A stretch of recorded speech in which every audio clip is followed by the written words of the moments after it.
ଜଗନ୍ନାଥ ପାଦପଦ୍ମରେ ନମସ୍କାର କରିପାର ଏଠାରେ ମଞ୍ଚରେ ଉପସ୍ଥିତ ଥିବା ଜ୍ୟେଷ୍ଠ ଶ୍ରେଷ୍ଠ ସାମ୍ନାରେ ବସିଥିବା ସମସ୍ତ ଜ୍ୟେଷ୍ଠ ଶ୍ରେଷ୍ଠ ଆଉ ସ୍କୁଲର କୁନି ଭାଇ ଭଉଣୀମାନେ ଅଛନ୍ତି ସେମାନଙ୍କୁ ଶୁଭେଚ୍ଛା ରାକ୍ଷୀର ଓ ଶୁଭକାମନା।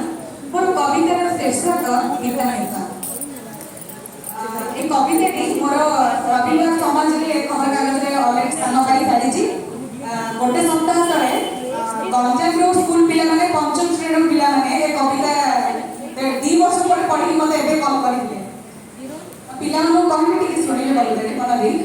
পিতামাতা আমার চলতি প্রতিমা পিতামাতা আমার চলতি প্রতিমা সরগ ঠারি সে বড় তাঙ্ক পাদ দয়া সেবা করি মহিয়ার জীবি কোটি পুণ্য তাঙ্ক পাদ দয়া সেবা করি মহিয়ার জীবি কোটি পুণ্য তাঙ্ক অবদানে মো হৃদয় স্পন্দন ତାଙ୍କ ଅବଦାନୀ ମୋ ହୃଦୟ ସ୍ପନ୍ଦନ ନିର୍ଦ୍ଦରେ ଚାଲୁଅଛି ମୋ ସୃଷ୍ଟି କଳ୍ପନା ଜୀବନ ରଚନା ତୁମ୍ଭ ବିନା ହେବ ନାହିଁ ମୋ ସୃଷ୍ଟି କଳ୍ପନା ଜୀବନ ରଚନା ତୁମ୍ଭ ବିନା ହେବ ନାହିଁ ସଂସାରରେ ସିଏ ଭାଗ୍ୟବାନ ପରା ସଂସାରରେ ସିଏ ଭାଗ୍ୟବାନ ପରା ଯିଏ ପାଏ ପିତା ମାତାଙ୍କର ସ୍ପର୍ଶ ଅମୂଲ୍ୟ ସମ୍ପଦ ପାଇ ଆଜି ମୋହି ନିଜକୁ ବଡ଼ ଭାଗ୍ୟବତୀ ମଣି ମୋହି ନିଜକୁ ବଡ଼ ଭାଗ୍ୟବତୀ ମଣି ମୋହି